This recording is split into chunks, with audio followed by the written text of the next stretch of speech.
Hey there, Mike Robinson with BlackHawk Paramotor, along with Mikey, our head instructor, and one of our shop guys. Today we're going to show you how to install your Kestrel V3 or your Elite Pro. The version we're using today is the Elite Pro, but we will point out to you the differences in the assembly of the V3 also. Very slight differences, but there are some. And today we can see our tools that we'll need for our process. Not too many. So we have simple flush cuts, some extra tubing for our standoffs, 13mm wrench and a socket, 2 magical flathead screwdrivers, another 6mm, our spark plug wrench, and a torque wrench for our prop. We also like to have some zip ties handy because a paramotor is not a paramotor without some zip ties. And these are the really skinny ones. We'll show those to you in the video, but they're really skinny and they're about 6 inches long. All right, let's open this puppy. We'll start unboxing it.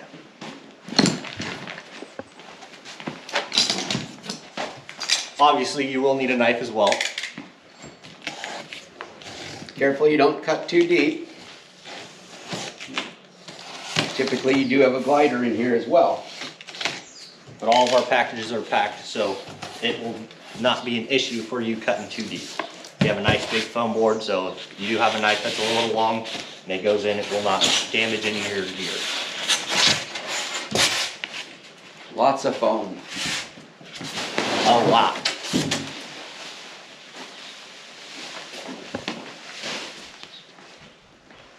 As we can see, we have our harness right here. We'll just start pulling all of our stuff out and getting it all laid out nice and neatly. So this will be our weight shift harness, size large. Large fits pretty much everybody.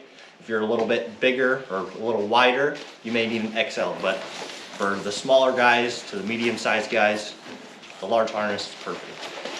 Yeah, Mikey's a lot taller than I am, and we both fly the same harness. Yep. A lot of people think that you need to be sucked into a harness, you know, it needs to hold you in place, and that's not the case. You want the flexibility to be able to slide to the side. That really helps with weight shift for one. Weight shift can be simply negating a crosswind, let's say from your 10 o'clock off to your left. You can shift over the seat a little bit with a little bit bigger harness and let go of the toggles and fly away. Even managing a little bit of torque, just scooting a little bit to one side or the other, that can make the world of difference. And having that little wiggle room is very nice to have. The best place to put this all together would be in your garage on a piece of carpet or in your living room. Everything is super clean, so I'm sure the wife will allow the living room. Lay everything out. Everything. Got our prop right here. Comes with a line repair kit, a windsock so you can tell wind direction.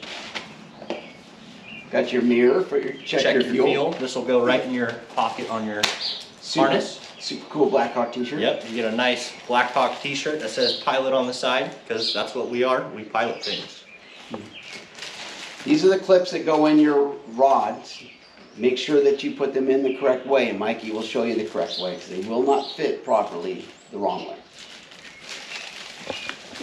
Cooling shroud. Very nice to have. Not needed, but it is very nice on the motor. Keeping the motor nice and cool will help with the longevity. If you have a hot motor running hot all the time for long periods of time, you're going to have a lot of issues with warping, parts wearing out a lot quicker than they need to. So having a cooling shroud will definitely help. The only thing that kills two-strokes is heat. We got I our don't like heat. prop covers, engine plates and an extra spark plug. Swing arm bolts. By the way, there are 2 lock nuts on each bolt. And these are all your safety straps, including your arm retention strap and your mullions for the front of your swing arm. we have our hoop or our cage. These come with a carbon fiber on the Elite Pro, so the spars on here will be carbon fiber and then the main hoop will be aluminum. Mixing bottle. What you can do is take a black felt pen for your break-in, go 40 to 1, and you can just mark 41, 45 to 1 with the black indelible pen. Also an extra spark plug in there. Yep. This is your oil. We use a Maxima Formula K2. We would appreciate if you continue to use this. You can buy it on Amazon, for instance. But when you're not mixing different oils, if you have any type of an issue and you're burning the same oil that we are, we can help you over the phone a little easier than if you've experimented. There's a lot of experts in the industry. Not really, okay? Heed that point. This is also what our manufacturer recommends too, so might as well use what the manufacturer recommends because they are the ones creating this motor. You want to have the best results, and this will give you the best results. Use Maxima K2. Swing arms. Our weight shift arms. Handy dandy BlackHawk toolkit. Yep. This, you can just about take apart your whole paramotor with just the tools in here. This is your glider, and your stuff sack will be in this glider bag as well. In fact, I can feel it in the back. Yep. And this one is our blue color, so your glider will look a little bit just like this. A little bit of white, a little bit of blue, and a little bit of orange. Beautiful colors.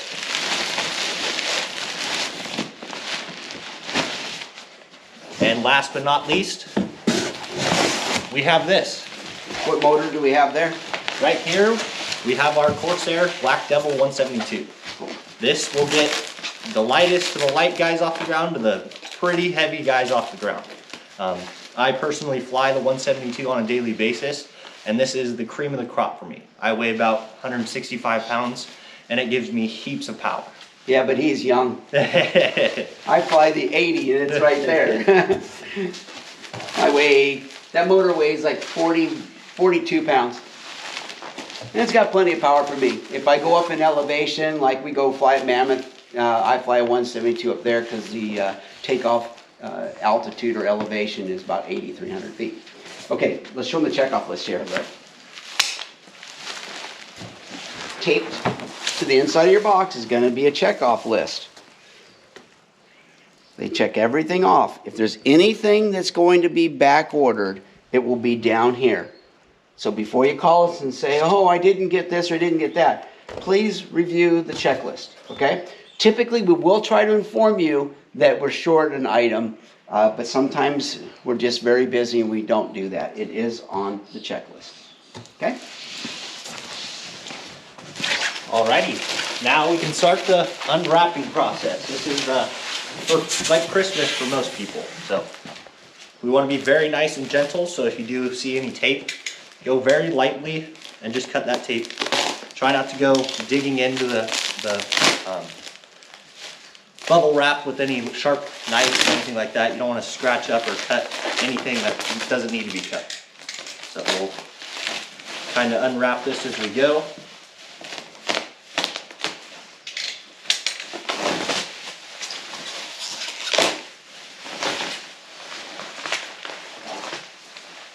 We'll work down the side, making sure we're not going to cut anything, cause any scratches, any marks, anything that doesn't look pretty.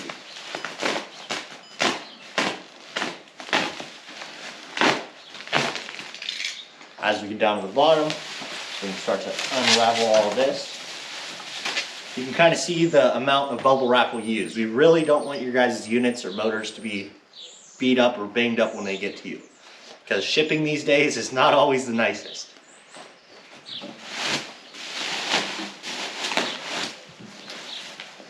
Right here we have our Elite Pro 172.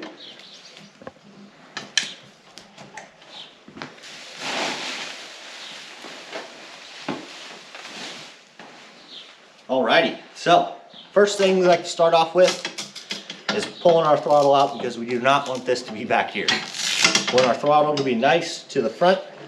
You can see our throttle's right here. You can grab this, roll it around to the front, and just kind of hook it back where it was, but on the front side now. So that'll be right there. First thing I like to get out of the way is our weight shift arms, just because they're kind of tucked into the inside of our unit. We want the best chance or the best odds of getting it on nice and easily, because the less work, the best work.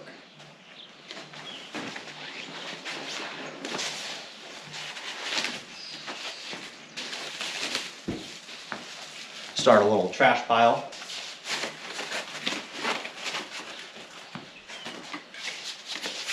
You can see these are our weight shift arms right here. These are made out of aluminum, pretty thick aluminum too. We've never had any of these really bend, break, anything like that. If they have bent, it's because somebody's had it fall off of a car or fall off of something very tall and land wrong on these. You flying it or doing acro or anything of that nature, there's no chance of you bending or breaking these.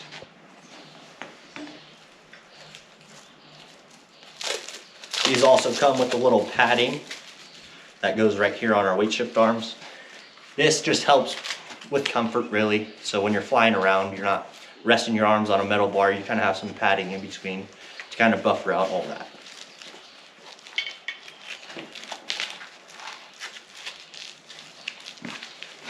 There's one, and here will be the second one.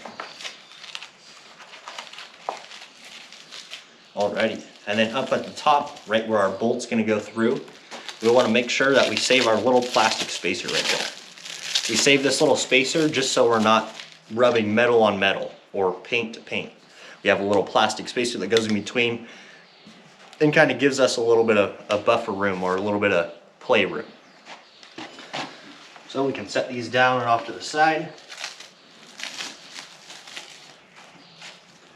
We'll need to grab our weight shift bolts. Those will be the 2 bolts with 4 nuts, and you'll have 2 nuts on each side. Grab these out. Make sure you keep everything nice and neat as well, so place all your bolts in one spot. Make sure you're not throwing trash on top, kicking them around or doing anything along that line. Now we can grab one of our weight shift arms, grab our plastic spacer and our bolt, and that's going to go right on the inside of here.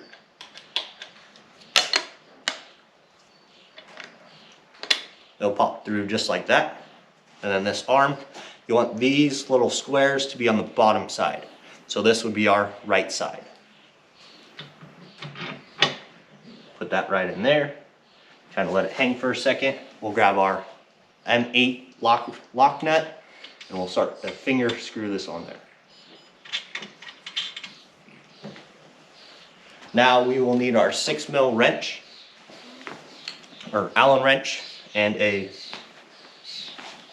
13mm open end or combination wrench.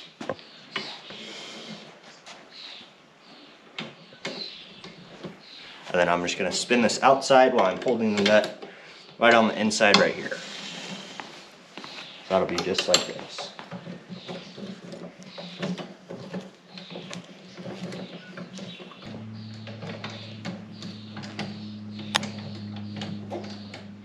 Alrighty, and now that we have it almost all the way tight, we want still a little bit of play in there, just so we can spin our bolt. We'll grab our second lock nut, and we'll thread that on as well. And we keep that little bit of play just so we can spin our bolt and not have it bind up or tighten up even more. Spin that on by hand, grab our wrench, and then we'll tighten this one up. And we're going to tighten this just till it hits our other nut. And then from there, we're going to kind of jam nut them together, just so our weight shift arm doesn't have any chance of coming off or that bolt spinning back out.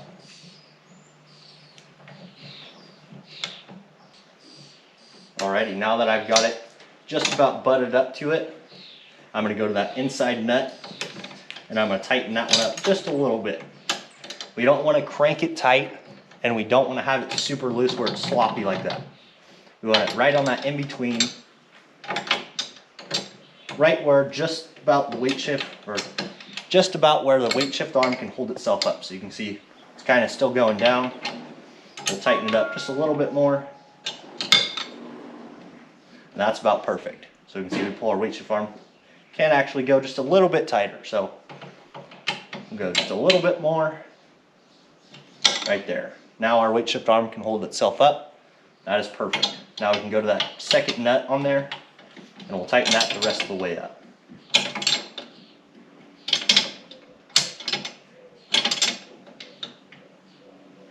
Now that second nut is tight to that.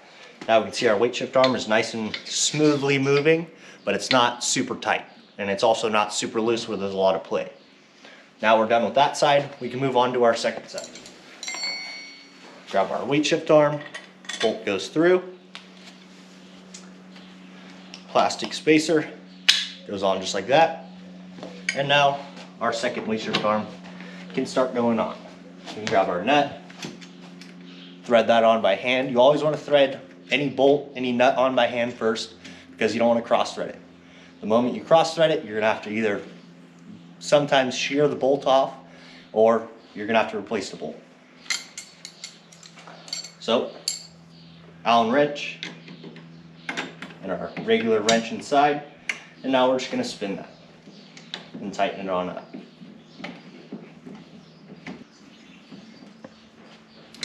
Alrighty, now our arm's still moving freely. We've got a lot of play in there just so we can spin our bolt nice and easily.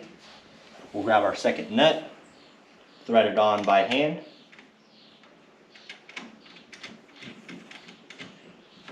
And then the rest of the way, we'll grab our Allen wrench just like that, and then tighten it up. Now that we have the second nut almost all the way up against the first one, we'll grab the first one on the inside, and we're going to tighten that one up just a little past snug. Again, just till our weight shift arm can hold up its own weight. And we'll go to our second one and give that just a little bit of a tightening.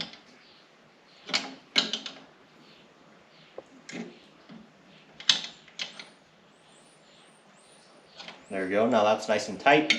Weight shift arm can still hold up its own weight, and it's not super tight where I'm really struggling to move it, but it's also not sloppy loose.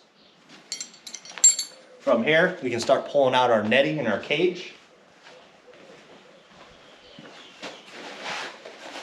We have a nice hoop bag.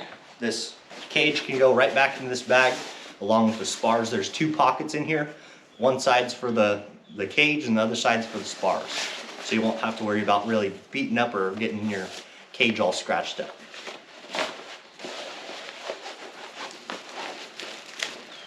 Here are our carbon fiber spars. You'll notice they're very light. And then our cage, this is going to be the same from the Kestrel V3 to the Elite Pro. The only thing that changes on the cage wise is our carbon spars, and that sheds off a few pounds.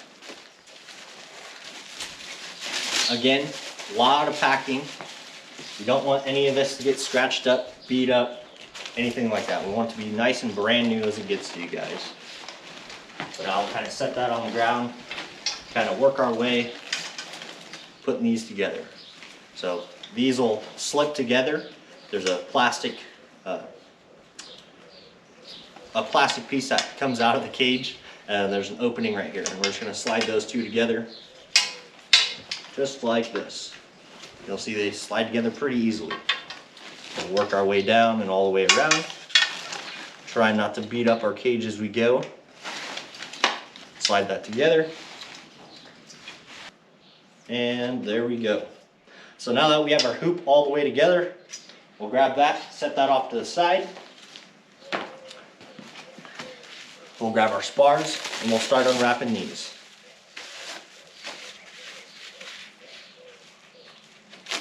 These are spars, rods. Yeah, spars or rods really. If you ever want to know the vocabulary of them. We got our 6 spars right here. You'll notice they're not all the same length. So we have 2 long ones, 2 medium-sized ones, and then 2 short ones. These 2 long ones are going to go on our very top. The mid-sized ones are going to go right on our side. And then our very shorter ones are going to go right at the bottom. But first, we have to put our clips in. So we have our bag of clips. There should be 15, 16 of them in here. We like to throw a couple extra in, just so if you do have one that goes all the way through, or one that breaks or gets bent or something happens to it, you have an extra or an extra 2. Alrighty, so now that we have our Allen wrench to kind of push us or help us push these little clips in, We'll put our clip in, you kind of squeeze it. Squeeze these two ends together, that'll slide right in there, lining up the ball right there. And then we'll push that just till that pops through. And you can kind of adjust it a little bit more to make it a little bit more free going in there. Now we can grab our other one, slide that in, line it up nice and straight, and then push it in with the Allen wrench nice and easily. We don't want to jam them in there. If it does start fighting, see if there's anything in the way that is causing it to stop. Now we'll work our way through all the rest of the rods.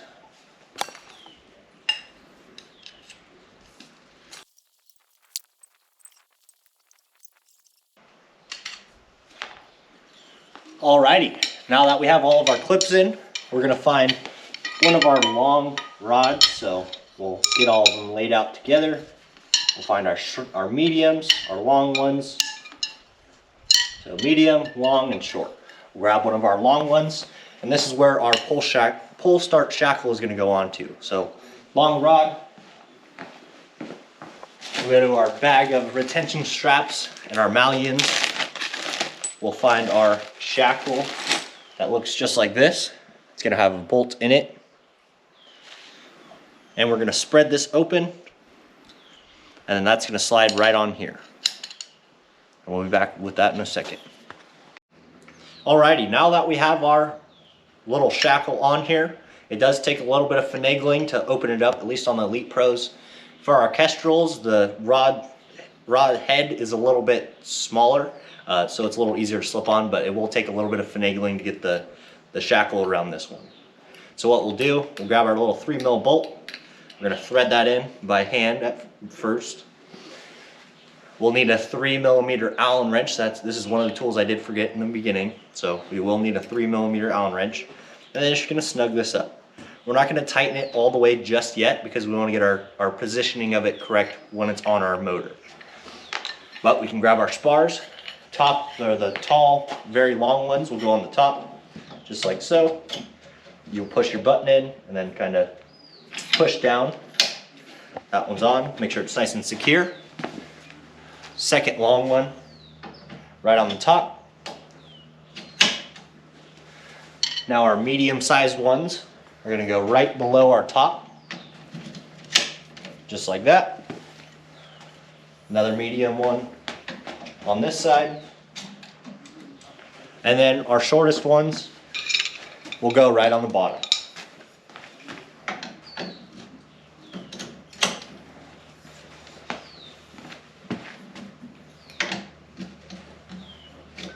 Alrighty, now all of our spars are installed. Now we can grab our hoop.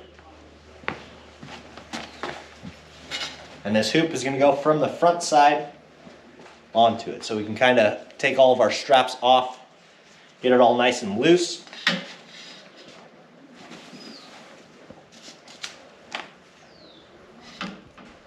There'll be 2 carabiners and a ring. We're gonna make sure we just clip these onto the side just so they don't fall through our netting. So just like that.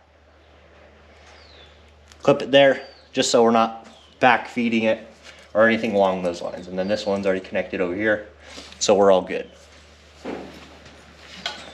Now we're gonna start from the top. Put this on here and kind of finagle it down a little bit. Let our little pin pop through, make sure it's nice and secure. And remember, all of our netting we want on the front side of our cage. We don't want any of the netting behind the spar like this. So if you see anything like that, right here, pull this over, make sure it's on the front side, then put your spar in, just like so. And then we'll work our way all the way around the outside. Again, if you see anything like this, pull it to the front, and then we can put our spar in. We'll go to our bottom one, and we're gonna put that one halfway on, and we're gonna get our bottom of our hoop pushed in. So halfway, and then kind of get that in. And as we push this in, we're gonna kind of push our button down, and it's gonna go right at the same point. So up just like that, and in, up a little bit more, and there we go. Now it's connected. We'll do the same thing to our other side. So halfway on here, pull this up and put it right there. Now push down, kind of tap it a little bit, push down and push up. Just like that. There we go. Now we got our button to pop through. It may take a little bit of twisting back and forth just to get it lined up correctly, but it will line up nice and neat. So from here, we can get our throttle out of our way. We can grab this, pull it over to our net, and just set that on there. Now it's out of our way, out of sight, out of mind. We can pull our arms up just to get these out of the way too. We'll find our carabiners with our ring.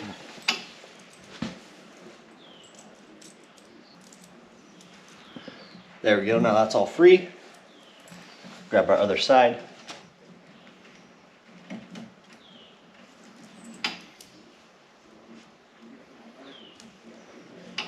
And there we go. Now we're going to pull these together right in the center. On our Kestrels, there's going to be two straps on the side, and you're going to go right through the little top slip of the strap. On this one, this is just going to go right on the front side. So we'll pull those together, clip them just like that. And you can see these ones have a little locking on them. So we'll roll those up, lock them, roll them up, lock them.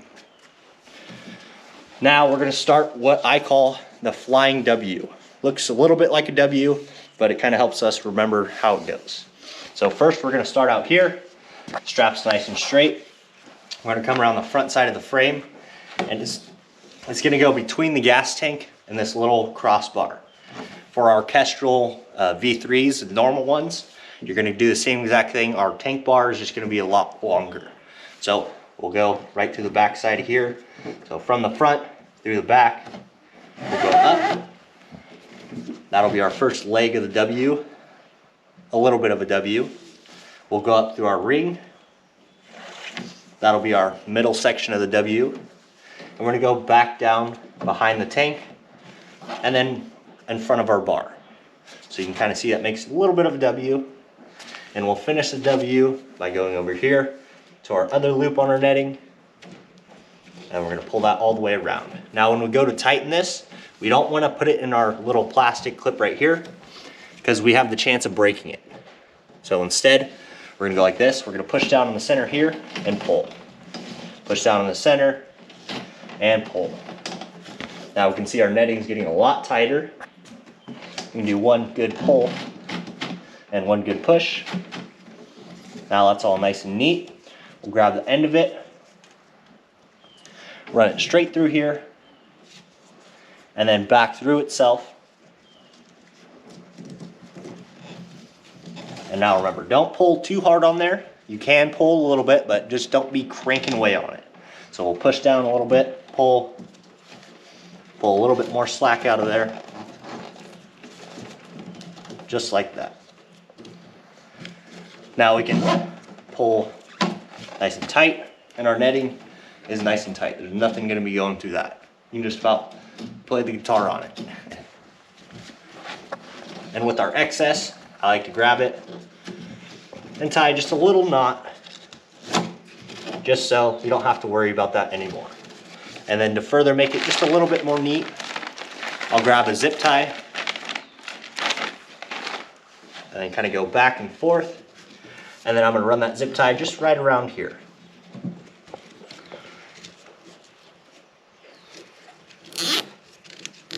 So it's going to look something like that. Little knot, then back and forth, and then one zip tie nice and tight. Now this is where our flush cuts start coming into play. So we can see they're nice and flat. They're similar to diagonal cutters, but they cut a lot nicer. So what we'll do, butt up the flat side to our zip tie, cut it, and now we don't have to worry about that zip tie cutting anything, cutting us, or messing up our harness or anything along that line. From here, we can start installing our redundancy straps. So we'll grab this bag right here, find our two long straps. So there's one and there's two. We will need our oval shaped malleon. Those will be these two right here.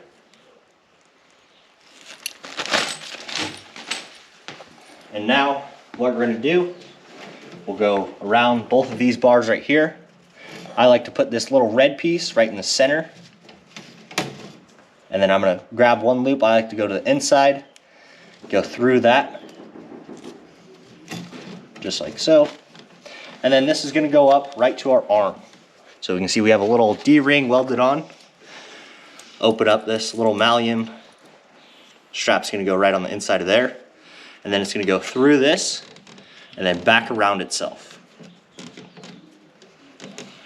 Now if your weight shift arm for some reason, or this bolt for some reason decides to break, you are completely still attached to your unit. It's still flyable, you can still land it on 2 feet.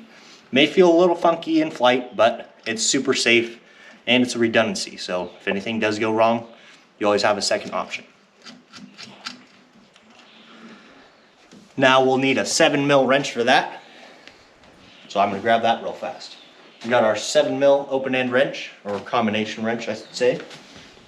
We'll grab that. And on this one, crank it tight. We don't want this falling off.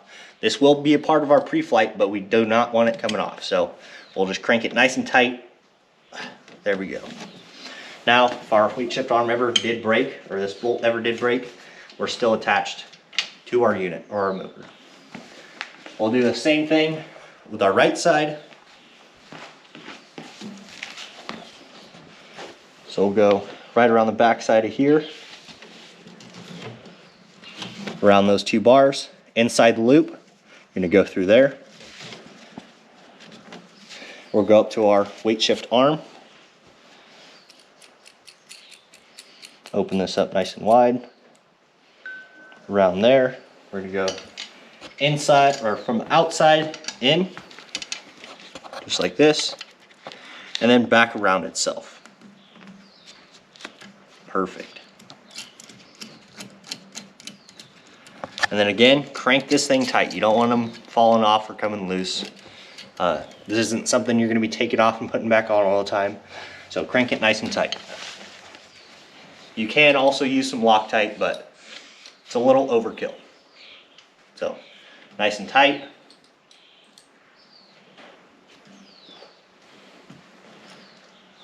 There we go. Now our redundancy straps are on. From here, we'll kind of position our pull start shackle. So we'll hold that up nice and high. We'll grab our 3mm Allen wrench. And I like this to be a little bit into the netting just so it's nice and high where we can still reach it. Yes, you're gonna have to trim the netting just ever so slightest bit, but it'll make it look nice and neat, and it'll function nice and neat. So we'll tighten that up. Alrighty, now that we got it all tight, we'll need our flathead screwdriver. We'll grab our pull start shackle in here, or our pull start pulley I should say. We'll loosen this up.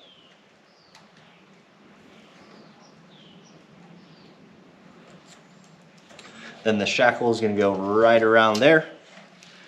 We're going to put our pulley up, kind of oriented it already. And then our bolt's going to go straight in through and thread in.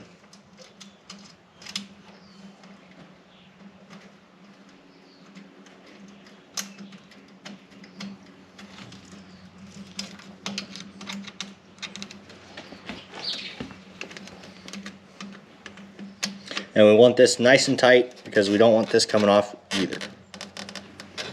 From there, you can grab your pull start handle and just kind of fish it through the netting just like that.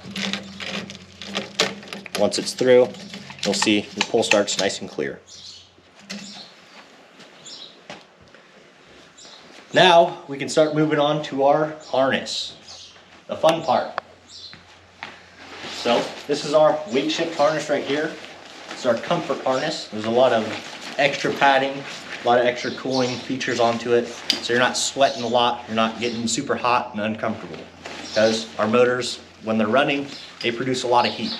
Yes, you can still feel some heat through the back of it, but you have a lot more cooling, a lot more open area.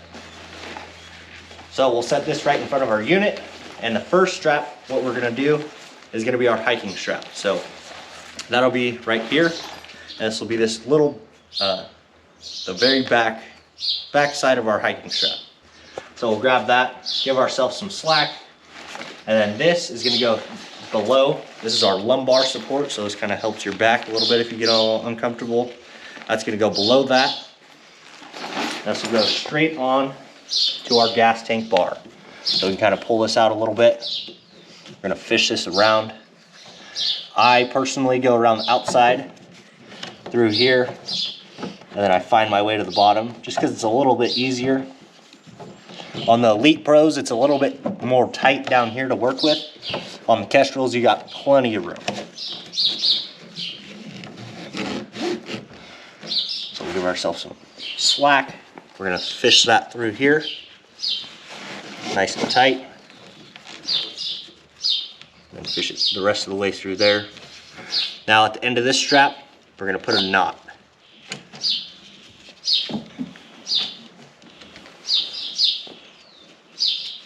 So right at the end of there, we're gonna put a nice knot. And this will just help us so this doesn't slip out. Our hiking strap doesn't go super loose right mid-launch or mid-landing. You're really only using the hiking straps when you are launching and landing, when the weight is on your shoulders. When you're being picked up by the unit, these will be completely slack. So now from here, you got your knot tied at the end. You're gonna zip this all the way to the end till that knot is just about on your clip. And then you're gonna tighten that up all the way up to your frame. Now you can see that's connected there, and it's connected to my gas tank bar. That's not going anywhere. We'll find our other side. So go to the back of here. You're gonna find the strap at the very most back of this. Give yourself some slack. Go under our lumbar support. And then we'll go right to our gas tank bar again. So go up under that strap. We'll go around the side and then through the bottom. So really, I'm only wrapping around this middle bar. I'm just kind of running it around just to easily access it.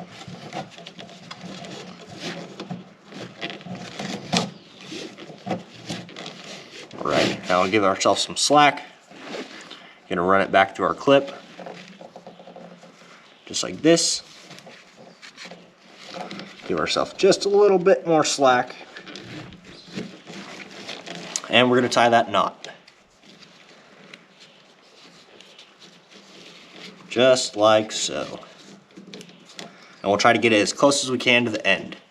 We try to make them nice and even, because when they're even here, they're gonna be even up front, and it's a lot easier to adjust it and make it how you need it or how you want it. So now we'll zip that back all the way to the knot, and then tighten it up against that tank bar.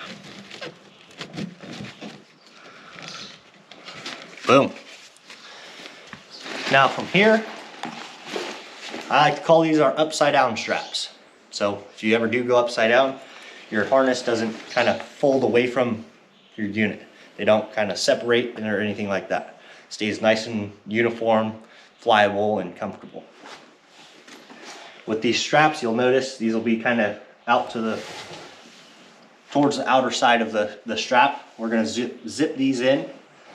And how I measure this, very technical. You're gonna fold it in half, hold it right there. So strap is in half, and then you're gonna go in half one more time. And you want this buckle to be right on the inside of that last fold. So you can see it's folded over into quarters. We'll pull this buckle right to there. So right where it's at this end of the little loop. So it's right on this far side.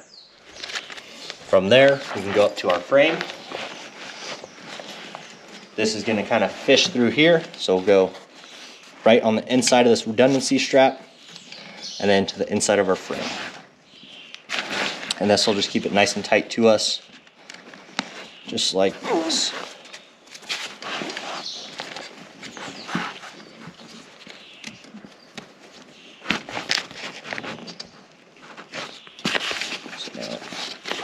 just like so. We're gonna pull it through. And then with our excess, again, I like to tie it up just so we don't have anything flopping back or doing anything we don't want it to do. So grab that and then just throw a zip tie right there, just like that.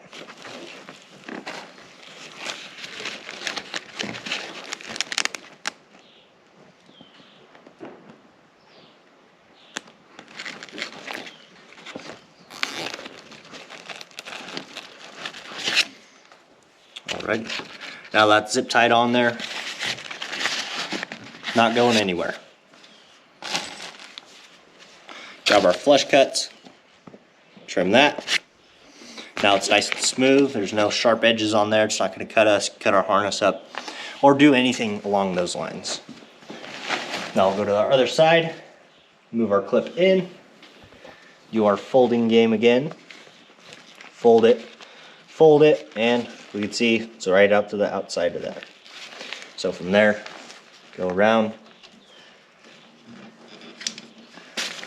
and we're going to go right to itself. And then you don't have to crank these super tight where it's super tight on the frame. You can give yourself just a tiny bit of slack, just so you can work with it and make it manageable. So from here, pull the clip out a little bit, or push the strap down so you can fish this through.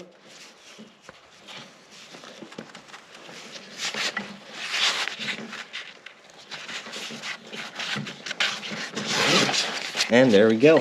Now that side's on. And we'll zip tie that right there.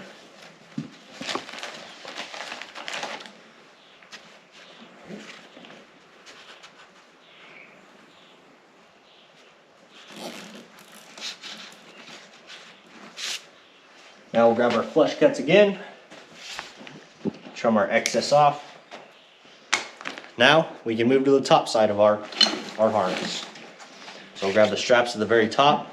We're going to grab our little buckles, push those all the way down to our harness. From here, we're going to go under our bar, pull it all the way up so that clip is just about on our bar right there. Put our thumb on the top just to hold it. We're going to go around the outside of this strap, back up, just like that. We're going to put our thumb under and kind of hold it. We're going to go to the inside of our strap, and then we're going to go through the loop we just made, and we'll pull that tight. Now from here, you're going to kind of roll the whole thing up. You're going to get your clip, go through the clip, just like this, pull that tight. Now this is a little bit of a hard part, so you're going to pull the harness up, give yourself a little bit of slack, and then run this through.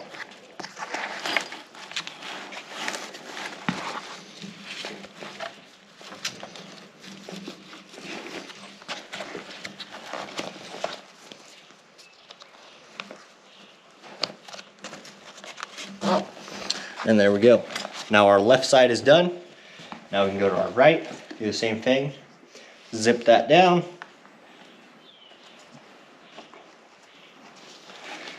We'll go up to the top, and where I like to line it up is going to be right on the inside of this electrical tape, or this black tape right here. We'll go right up there, just so we have a little bit of room through our strap. So up, put a thumb on it, go through the outside, and up. Then we're going to put our thumb right in the middle, or right under it, I should say. Then we're going to go through the middle, through our loop, and we're going to pull that nice and tight. Now again, spin it to the top. Run this strap through.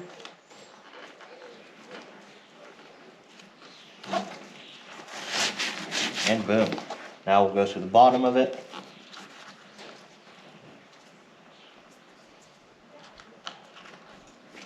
There we go. Now we can roll that down, kind of tighten it, roll this one. What I like to do is kind of put these to the outside. We kind of put them in a little bit just so we have room to work with. But now we can roll these all the way to the outside. Now our harness is nice and secure. Last final thing we're gonna do is our weight shift shackles right on the bottom of our weight shift arms. Again, back to our bag. We'll grab these guys right here, our U-shaped malleons. We'll loosen those up. And we'll find our little blue and red strap. So you can see we'll kind of grab our harness or our hiking straps, put those to the inside, and then we'll have our lumbar support, and everything's gonna be nice and clean out here. So what we'll do, grab our shackle or our U-shaped malleon, and we're gonna have the threads go to the inside to our pilot. So we'll go up, around, and then we're gonna twist in. Now we're gonna hold that up, pin through to the inside. So you'll have the head on the outside.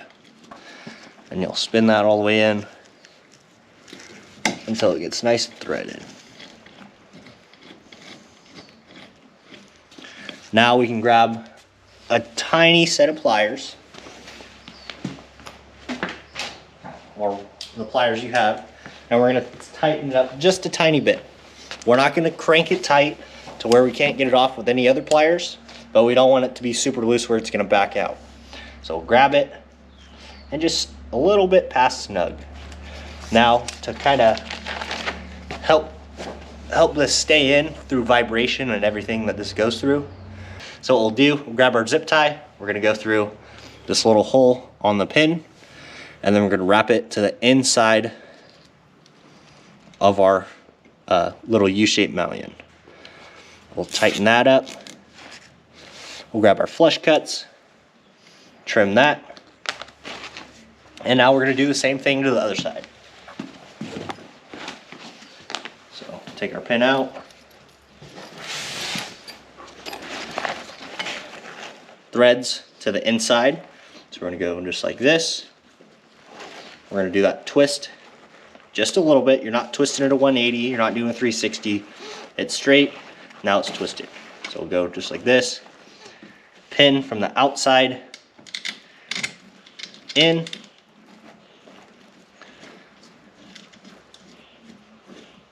just like that. We'll grab our pliers and we're gonna go just a little past tight or snug. So just right there. One more zip tie to the inside of our pin.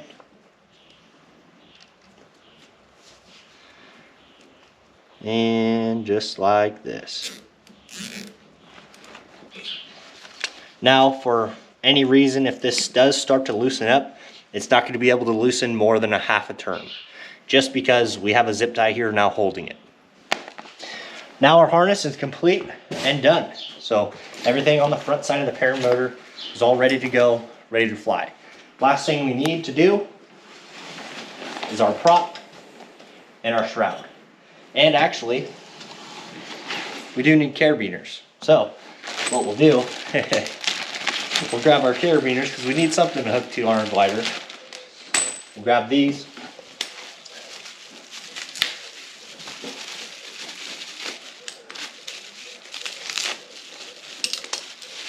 There we go. And then our carabiner straps are going to be the short one with 2 loops, so one on each side.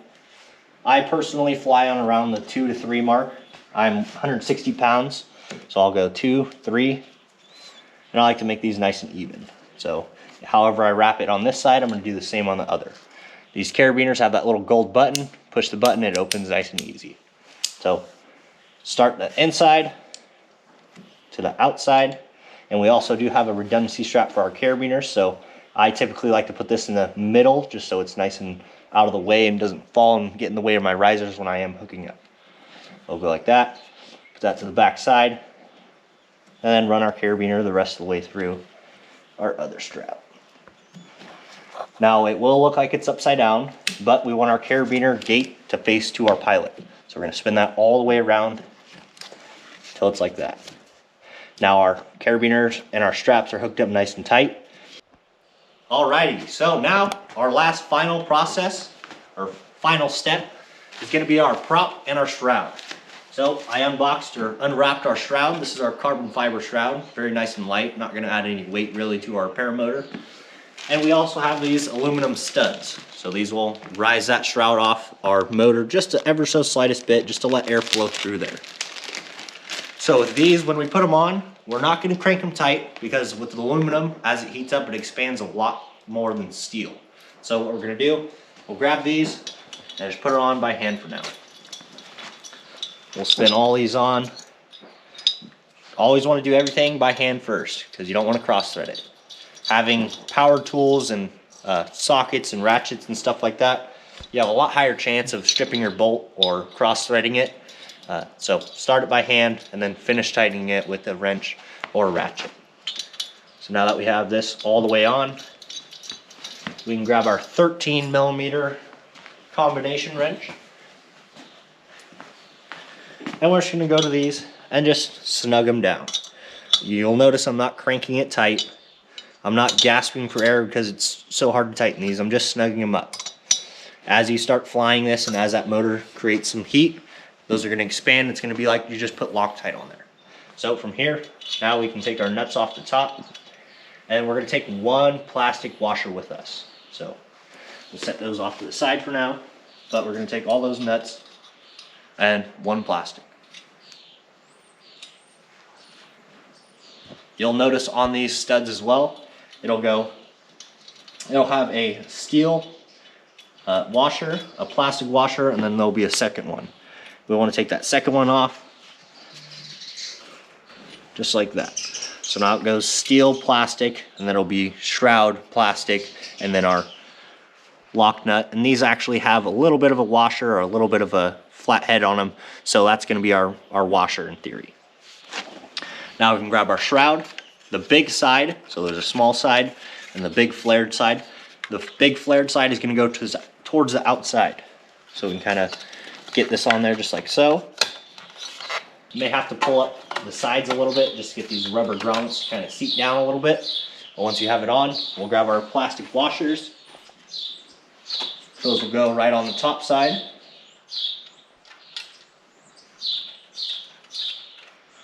We'll grab our lock nuts, and again, thread them on by hand first.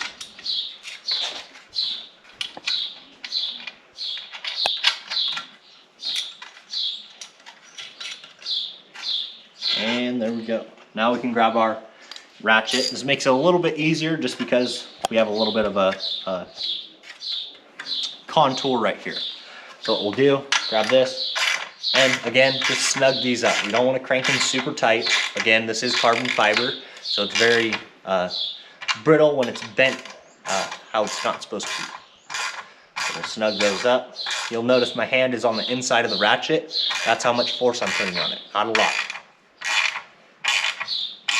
Snug it up, snug it up.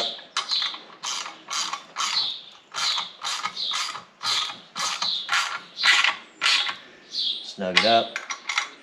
And the last one. Nice and snug. Now we can grab our spark plug out of our little baggie. This also held our prop spacers in there. And it also has a card just like this. This card right here has a little motor on it, says Corsair, and has some QR codes. This is actually a little USB port. So this is your engine manual. This has all the engines from the N80 all the way up to the Black Bull, which is a 235. So if you ever notice this card in there and you think it's a business card, it's not. It's your engine manual. So you plug this side right into a USB port on a computer, on a laptop, whatever it might be. And this will pull up all the engine manuals that you'll need. So we can set this off to the side and put it in a nice place where we can remember where it is. So we can get our spark plug now. We'll pull this out. If you notice, it has a little bit of a threaded cap on it. You want to grab that cap with a pair of pliers and kind of tighten it up. Again, our motors see a lot of vibration, so this tends to vibrate loose. There are spark plugs that have a soldered top. Those are a lot more preferable. So if you can get those, get a soldered top. If you only have the threaded ones will work. Just tighten it down a little bit with your pliers. So now we got our pliers. grab the top of the spark plug and just tighten it a little bit more. Now that's nice and tight. We can grab this, again, thread it in by hand first. We can thread that in all the way till it just about bottoms out. And then we're gonna tighten that up again, nice and snug. We don't wanna go anything past snug because as our motor heats up, all of our metal expands and it's gonna be like you added a little bit of Loctite on there. So what we'll do, get our spark plug socket and then go just a little bit past snug. Boom. That's all we need to do. Now we can find our coil wire. Get that routed how we want it. Just like that. And you can also add a little bit of a standoff right here. So that's what I'm gonna do right now. I'm gonna grab a little piece of hose. Grab a little piece of hose. Grab our flush cuts. We'll cut off maybe a half quarter-inch piece. So that big, not very big at all. Grab our zip tie, and that's gonna go through here, just like that. We're gonna go right around our coil wire, and then it's gonna go back through our little piece of hose, just like that. Now with this, I like to go right here to our spar.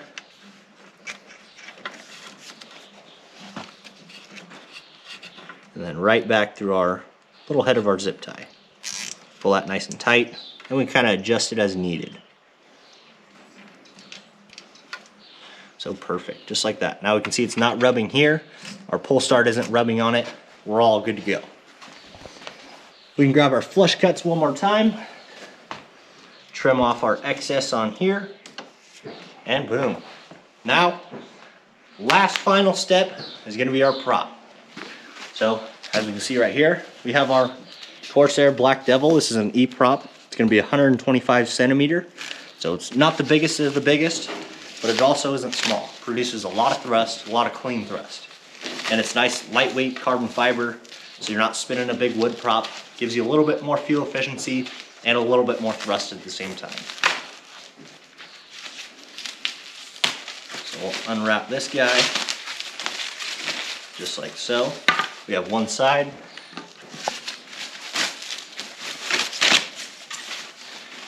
And we have our other side.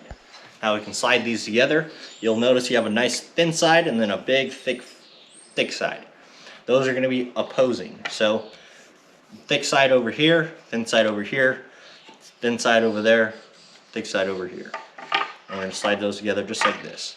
And you can set them on top, you can do like this. It's not how it goes. You want them to slide in just like this. Just like so. And you're gonna line up all your bolt holes. You'll grab one spacer and that'll go on the front side of your prop. Alrighty, so you'll grab your bolts, your spacer. One spacer is gonna be on the top side just so we're not being super harsh to our carbon fiber. It's gonna be a big footprint holding it on, not just the tiny head of our bolt. So that goes on just like that.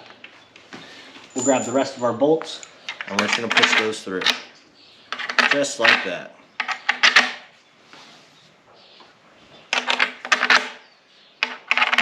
And now you do have 2 extra spacers that come with your package. These may not be needed. We'll figure that out right now. So if you do need them, so you'll grab your prop, push that onto the center of the hub. The only way you'll need it is if you do not have clearance between this lower pulley. So if the lower pulley is super close, I mean 1/8 of an inch, 1/4 of an inch away, I'd say 1/8 of an inch. If it's that close, you can't hardly fit a fingertip in there, then add a spacer. So for wood props and some helix props, they don't have this, well, they have a little bit more of an aggressive cooling profile. So if they have that more aggressive cooling profile, you may need to space it out a little bit. I know for our wood props, we like to space them out two plates, just so we're nice and far away. There's no chance of it coming anywhere close to it. On our helix props, we typically run about 1. So now that we have our prop all the way on, we pushed it in the center. We can grab our bolts and just screw them in by finger. We don't want to go any tighter than this right now, just because we need to torque this to spec. We want it to be nice and evenly torqued We don't want anything to be misaligned and any vibrations from a weirdly mounted prop. So spin that all the way in, as tight as you can get it with your fingers. And then we'll come around with the Allen wrench. If we notice some of these are kind of hard to spin in, this will happen on newer props just because they haven't been used, they haven't been worn in. So now we can grab our Allen wrench and we can see the ones that are still sticking out we're going to go to. And then just go right till they're snug. We don't want to go anywhere past it yet because we want to tighten it with our torque wrench. And when you guys do go to start this engine, make sure you have your instructor near. Don't start it by yourself at your home. And when you are starting it, we highly do not recommend ground starting it in any way, shape, or form at all. If you are starting it, I like to say if it's on your back or on a rack, tied to something really hard, a pole, a post, a tree, tied up to the back of your car or whatever it might be. Make sure it's very nicely secured and it's not gonna run away. Another thing is to always check your throttle. You always want to make sure you have freedom of movement through your throttle. You don't want it to be hesitating or getting caught up in a certain RPM range, or have it be stuck at an RPM range where if you do go start your motor, it's going to take off. You want it to be right all the way back to idle. So now that we have those snugged in, we can grab our torque wrench. And for our E-props, they say on the back right on the front right here, sorry. They say torque 16 Newton meters. So 16 Newton meters is 142 inch-pounds. So we're gonna grab our inch-pound torque wrench. Make sure you are in the mid-range of your torque wrench. You don't wanna be at the very top end, and you don't wanna be at the very low end. Yes, it is calibrated to be somewhat near, but when you have a torque wrench that's set to your torque is set in their mid-range, that's where it's going to be the most accurate. When the spring in here is super tight, it kind of is off a couple inch-pounds or whatever it might be. Try to get a torque wrench so this one goes from 20 inch-pounds to 200. We're closer to the top range, but it's still somewhere in the middle. We don't want to have a 500 inch-pound wrench that only goes down to 100, and we're only using 40 more inch-pounds. It's not going to be as accurate, and it'll still do the job, but it just won't be as accurate. So what we'll do, we'll set this to 142 inch-pounds, so we'll spin that all the way up. We'll go 0, so that's 140, and then we'll go 2 past it. That's 142. Then we'll tighten it, lock it in place. And now when we are torquing our prop, if you get more than a half a turn, so if I can spin this more than a half a turn, go to the next bolt. You don't want to be going and tightening up one side of the prop all the way till it's torqued. And while you're doing this, you also want to go into a star pattern. So I'm going to start up here. I'm going to go. So it clicked right there. So that was not more than half a turn. So we'll go to the next one. That clicked again, so we'll go to the next one. And you're going to do this until all of them don't click. Or all of them don't move, sorry. So that one's good. Go to the next one. You will hear some funky sounds on the first time. Don't be worried about those. Those is just what a new paramotor sounds like. So we'll go to our next bolt. And remember, you don't want to go more than a half a turn. Boom. Right up to our top one. Boom. And now we're going to go around again until all of them. So that one moved. So we're going to keep going around until all of them don't move. Boom.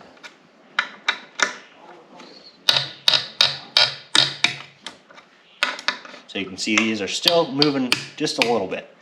Not a lot, but just enough. So you can see that clicked right off the bat. That's what we want right there. We're going to go around, and if all of them click just like this, then we are good to go.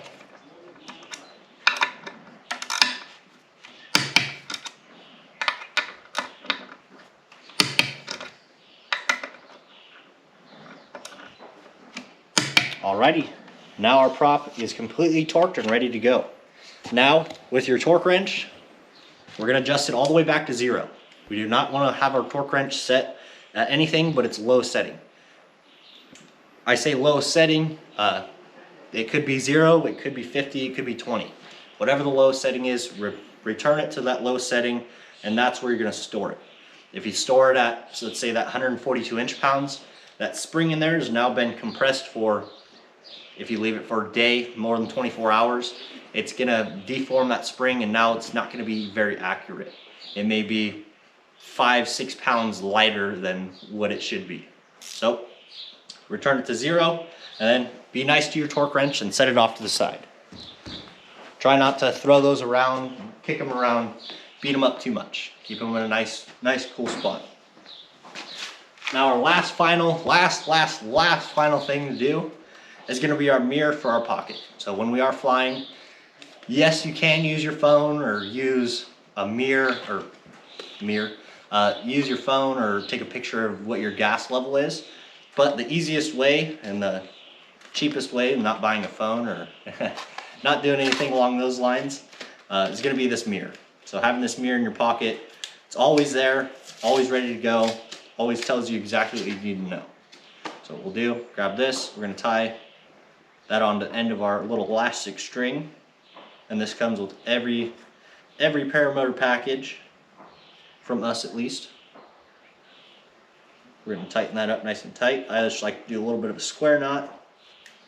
Now that's not going anywhere, so that's tied there. We'll go to our pocket. I like to do it on our right side since we typically have a left-hand throttle. I like to put our mirror on our right side so we can view our fuel from with our right hand. So what we're going to do, we'll get our zipper set up.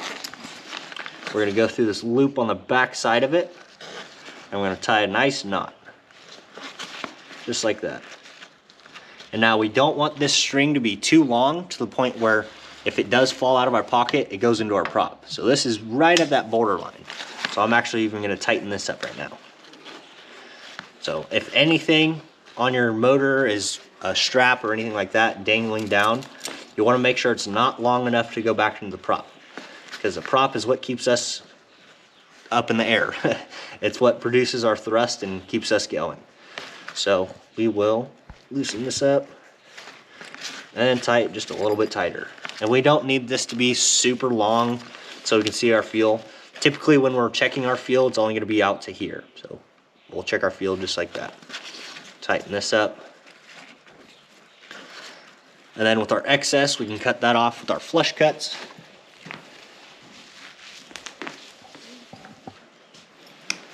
Boom, and then this will go right into our pocket. And now we have an absolutely complete unit, ready to go fly. Well, ready for our break-in, then ready to go fly. And when you are starting this motor, remember, if it's not on your back, put it on a rack or tied to something very strong. Again, too, do not start this without your instructor near or with you. You always need an extra set of information or another mind to help you think sometimes. When we're student pilots, we don't always think about the consequences and the little things that we need to know, like always checking our freedom of movement, making sure we have a little bit of play in our throttle so it's not stuck wide open, half open, or even a quarter for that matter of fact. Make sure your freedom of movement through your throttle is nice and free, it moves smoothly, and then proceed on. But again, always start this with your instructor. Don't try to put it together and then start it by yourself. You can put it together yourself, but leave it up to you and the instructor to figure out how to start it, when to start it, and how it runs, and all those 9 yards of going through the mechanical side of it and understanding the paramotor for what it really is. It is a high performance 2-stroke engine, and they can cause a lot of damage. They can also cause a lot of fun, and that's what we're looking for, the fun side of it. Well, I thank you guys for following me along through our process of putting this paramotor together. If you guys have any questions, feel free to give us a call on the office line. And yeah, we'll be back soon with some more videos of flying and having some fun.